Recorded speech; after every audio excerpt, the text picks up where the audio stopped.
Hello. Isang maulang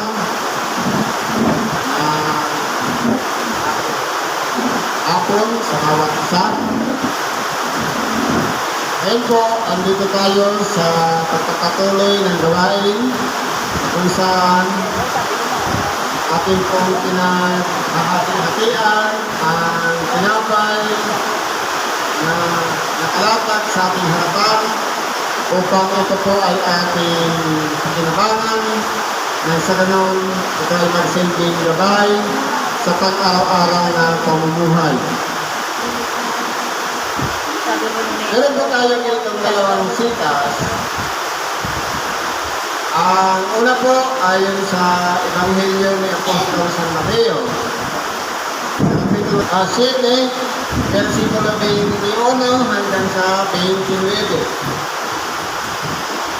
Sabi ko ganito, hindi ang bawat nagsasabi sa akin, Panginoon, Panginoon ay papasok sa kaharian ng langit, kundi ang gumaganap ng kalooban ng ating Ama na nasa langit.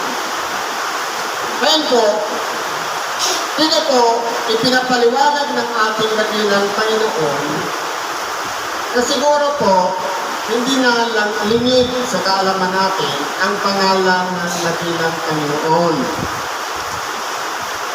Marami ang tumatawag sa Kanya sa pamamagitan ng panalangin.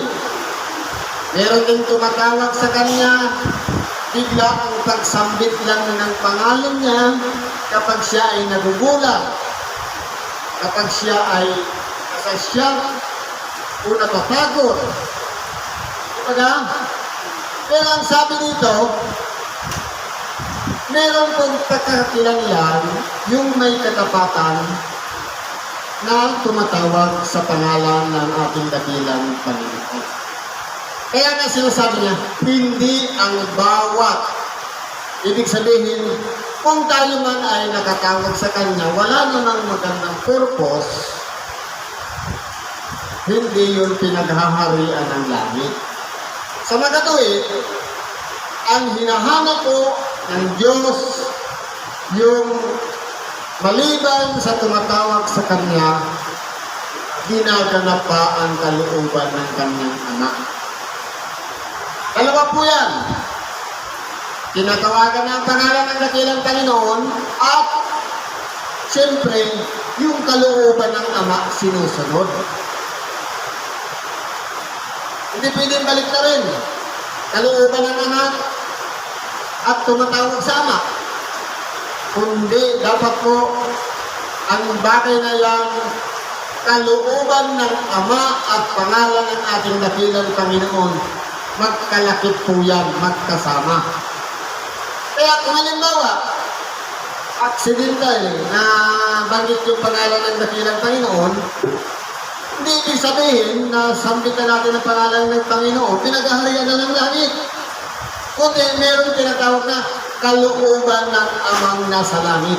Ano po ba yung kalooban ng Ama? Walang iba ang pinakatungkulin ng tao, sundin ang utos ng Diyos.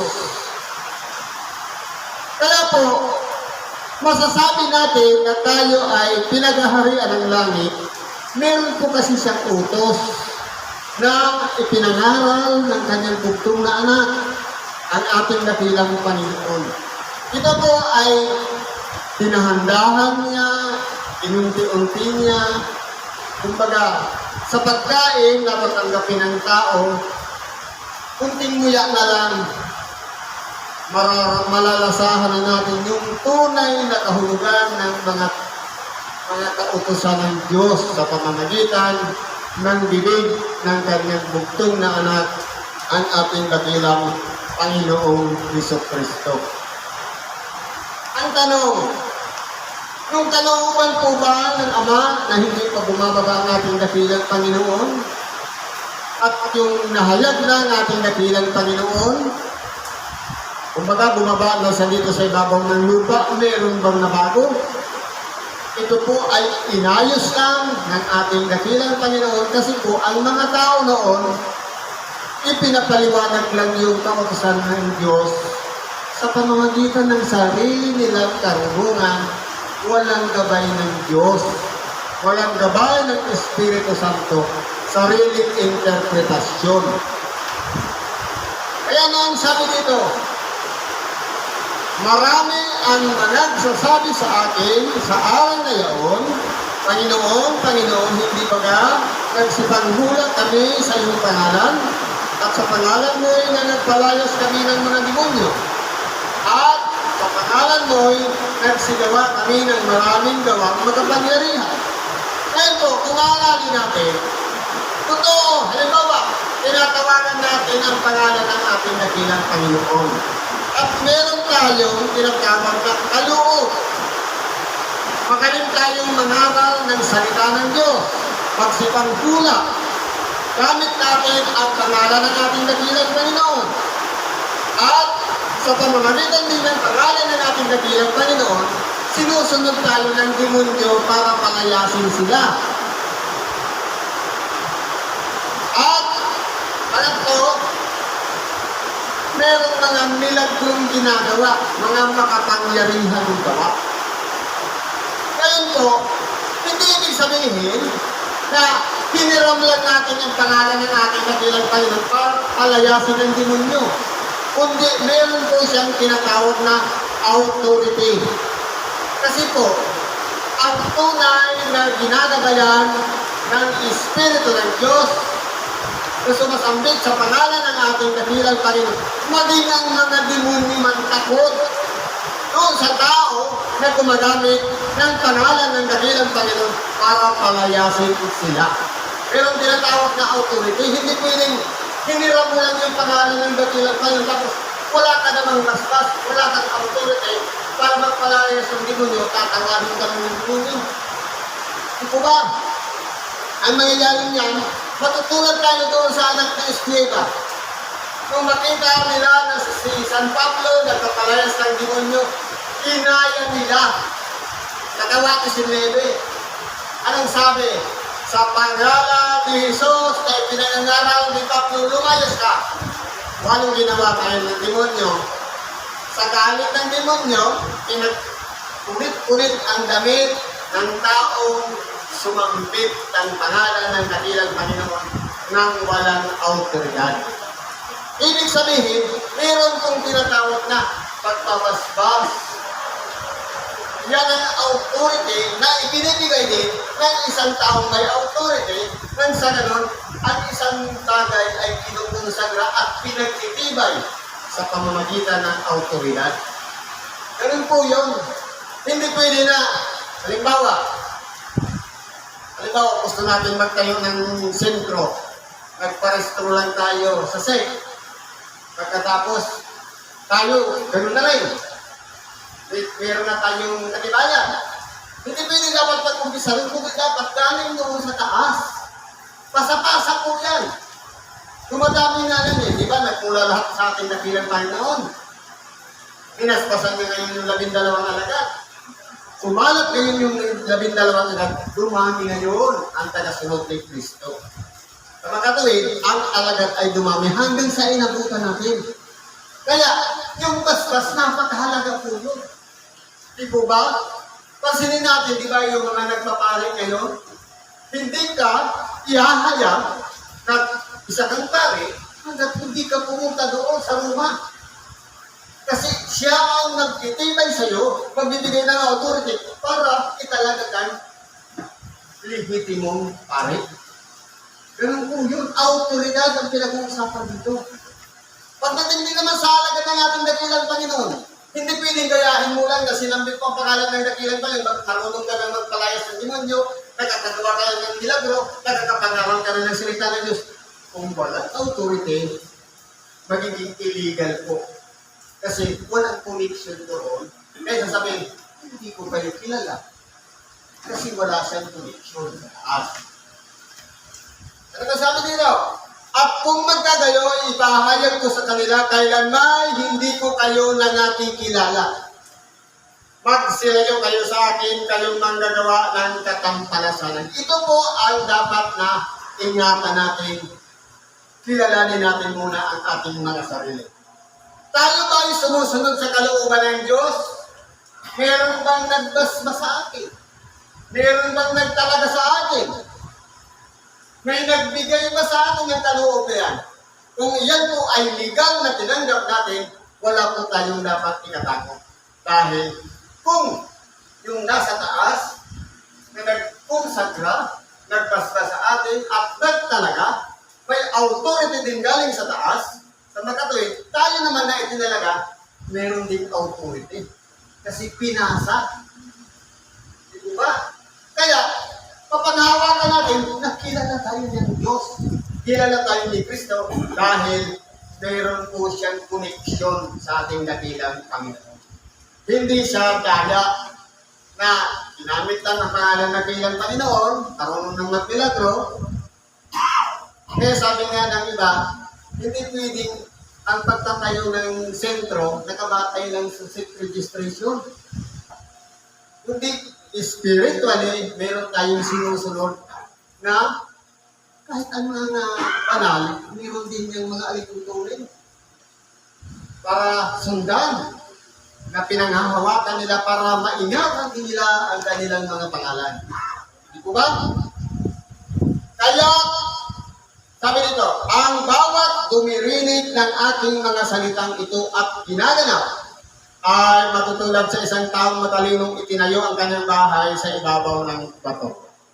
Ngayon po, ano po bang klaseng bahay ito?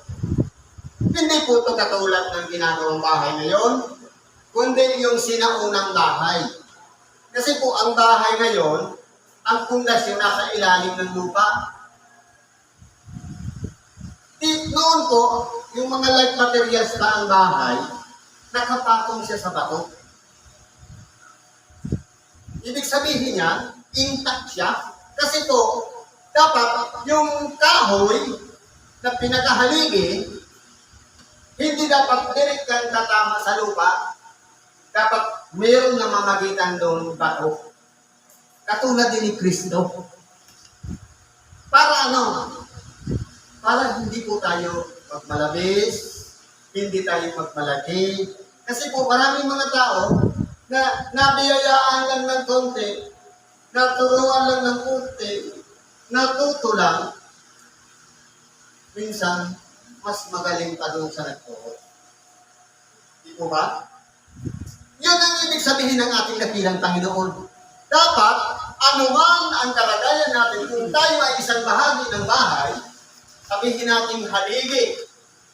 Ngayon, hindi siya dikit doon sa lupa na mamagitan dyan si Kristo. Ganun din yung connection natin sa Ama. Hindi pwedeng i-bypass natin si Kristo, hindi natin kailangan si Kristo. Kaya nga ang tao nilikha sa mababang kalagayan. Marupok, mahina, nagkakasakit, napapagod, nagugutom, nakukuha. Bakit? Para po, ang tao, hindi siya magmalaki. Ibig sabihin, kinakailangan pa natin ng tubig, ng hangin, ng pagkain, ng lakas, lahat ng bagay. Lalong-lalo na kailangan natin si Kristo sa ating buhay. Hindi pwedeng itayo natin ang ating sarili na hindi kasama si Kristo. Kaya nga, gagawin natin pundasyon yung bato. Si Kristo. Dapat po, nakasalig lahat kay Kristo. Huwag natin nabagay sa bahay ngayon, makabagong panahon na nakadugog sa itagiliran ng haligi, nakadikit sa lupa. Minsan, hindi na gumagamit ng bato. Di ba haligi, bato? May bato ba doon? Wala. Giling-giling pa nga yung bato eh. Ito po, ipinapalalagay dito ng ating dakilang Panginoon. Na tayo, huwag tayong aasa sa sarili nating lakas. Huwag tayong aasa sa sarili nating karunungan. Huwag tayong aasa kung ano ang meron tayo ngayon. Kung hindi lahat nakasalig lahat kay Kristo. Ganun po ang nais ng ating dakilang Panginoon, na kapag ang isang tao ay nabubuhay dito sa ibabaw ng lupa, umaasa lahat kay Kristo, ang tawag yan sa taong yan, matalino.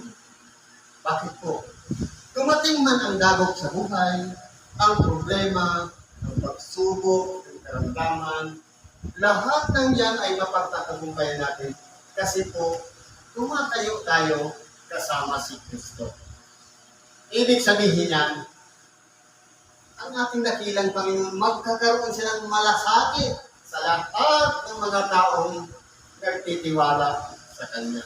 Pero kung hindi nakasama si Kristo, hindi niya tinatawagan, kaya ko to, kung titingnan po natin, hindi tayo matatalos, umaabot ang ating pag-iisip kung papaano sinusubok ang tao. Pero, kung nandyan si Kristo, bibigyan niya tayo ng sapat na karunungan, ng sapat na kaalaman, at unawa nang sa ganon, makapagpasya tayo ng tama, makagawa tayo ng tama. Kasi, kung magawa tayo, nagpapasya tayo sa pamamagitan ng Ihesus Kristong nagbibiyan na palagi natin kasama. Ganun po yun. Kaya mangyayari nito, at kumagpat ang ulat, umaha, at humihit ang mga hangin, at hinampas ang bahay na yun, at hindi nabagsak sapagkat natatayo sa ibabaw ng bato. Ibig sabihin, nandoon pa rin yung bato. Kasi po kahit si Kristo man, kapag ang ating pananampalataya nakasali kay Kristo, hindi niya po tayo pababayaan.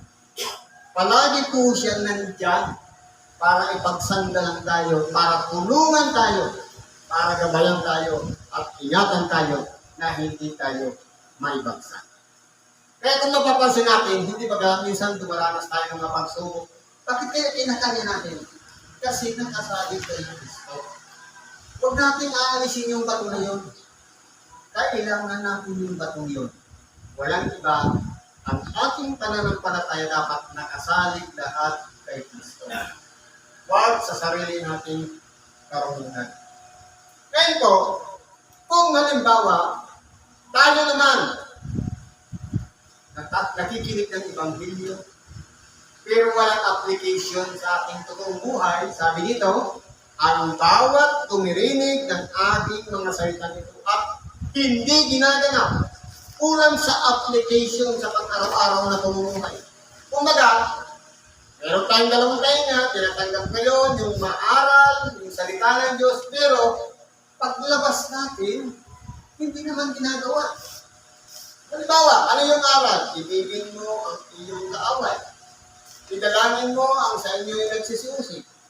Ngayon, pinakawalan na tayo, nasa labas na. Nakauwi na, galing sa simbahan. Ano nangyayari po yan? Yung kaaway pa rin. Kumbaga, hindi nagbago. Yung pamantayan sa buhay, ganun pa rin. Ito po yung mga taong mangmang. Sapagkat tinuruan na nga ni Kristo ng tamang pamamaraan kung paano mabuhay dito sa ibabaw ng lupa, matigas pa rin ang ulo. Hindi ina-apply sa buong buhay. Kaya mananatili ang kamangmangan. Ibig sabihin, kinakailangan natin ang pahalagahan ang mga turo ni Kristo para hindi po tayo tawaging mga mangmang. Ang mayayari nito, matutulad sa isang taong mangmang na itinayo ang kanyang bahay sa buhanginan. Ibig sabihin, itinayo sa kawalan. Walang pundasyon, wala si Kristo. Walang magsasanggalan sa atin. Walang tutulong sa atin. Ang mangyayari na, pag lumagpas ang ulat, umaha, umihip ang hangin, inampas ang bahay na nabagsak, at kakilakilabot ang kanyang pagkabagsak. Ngayon po, ano-ano ang mga dinaranas na pagsubok sa buhay? Sabi dito, ulan. Ang ulan, kung titignan po natin, maliliit lang siya. Pero dapat yan ay liit kung dumaraan niya. Nagiging baha. Nagkakaroon ng anod. Pag sinabayan ng hangin, iba. Kaya kung mapapansin po natin, sa totoo nating buhay, meron mga maliliit na problema para pinapaliwala lang natin. Hanggang sa katagalan na iniipon, lumalaki ng lumalaki, at ngayon, pag sinabayan pa ng hangin, baksak. Anong dapat natin gawin?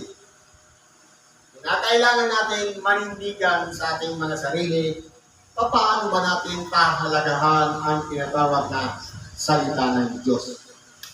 Ano ang silbi ng ating dalawang tainga?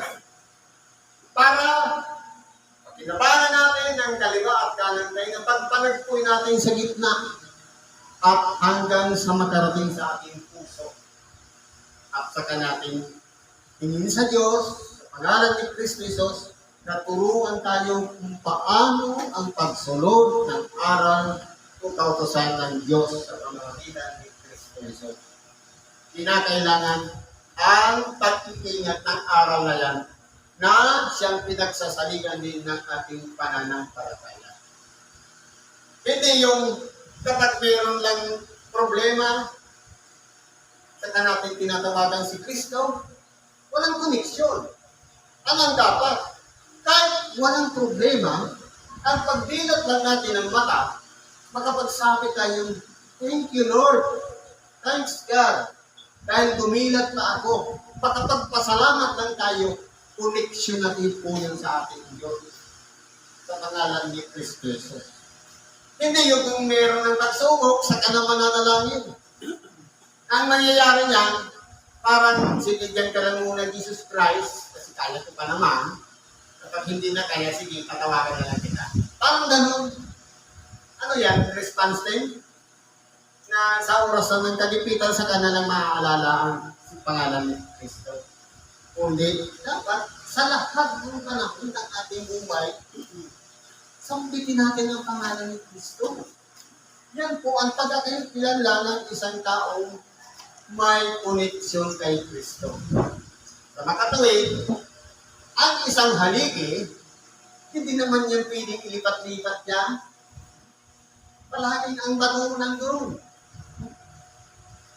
Paano kung ayaw natin sundin ang aral o tinuturo ni Kristo, siguro hindi natin kailangan ang bato. O hindi kailangan ng pundasyon. Kasi nilalagay lang natin ang ating sarili sa sarili nating lakas. Doon natin ibinabatay na sasabihin natin, kaya ko to. Hindi po kakayanin ko to sa ngalan ni Kristo Jesus. Kaya po ang mga dagok sa buhay, ang pagsubok, ang mga problema, karamdaman, kung wala po si Kristo sa ating buhay, hindi po natin yan kaya. Kasi po ang examiner, hindi naman ordinaryong tao na kapitbahay natin. Kundi sila lang ay ginagamit ng kalaban ng Diyos para subukin tayo. Kaso, yung mga taong ginagamit para subukin tayo, doon tayo galit. Kaya nangyayari niyan, ay inis tayo, napupuot hanggang sa tumagal, tayo patuloy ang napakama. Turo na natin kagilan pa rin ibigin ang kaaway. Dalangin mo sila para magbago na, para hindi ka na ulit-ulitin na siya yung ginagamit na phone para subukin tayo. Di ko ba? Kasi laban lang naman yan, parang chessboard. Laban ng puti at itim. Ngayon, siyempre, pag tira ng itim, susubukin ngayon yung malinis ng puso. Ngayon, hindi mo pala kailangan si Kristo, di walang titira sa iyo. Lahat ka. Kaya, nagkapapahamak natin. Kaya sa lahat ng bagay, ibatay natin lahat kay Kristo at sa utos ng Diyos. Kalooban ng Diyos sa makatuwid pagay yung mga ebanghelyo na ating napapakinggan, i-apply natin sa totoo nating buhay. Yan po tayo matututo. At ang ating mga sarili, itayo natin ang ating pundasyon ng pananampalataya sa ibabaw ng batong yan, walang iba, kay Kristo. Kasi si Kristo nagtagumpay na po. Sabi nga, palibhasa siya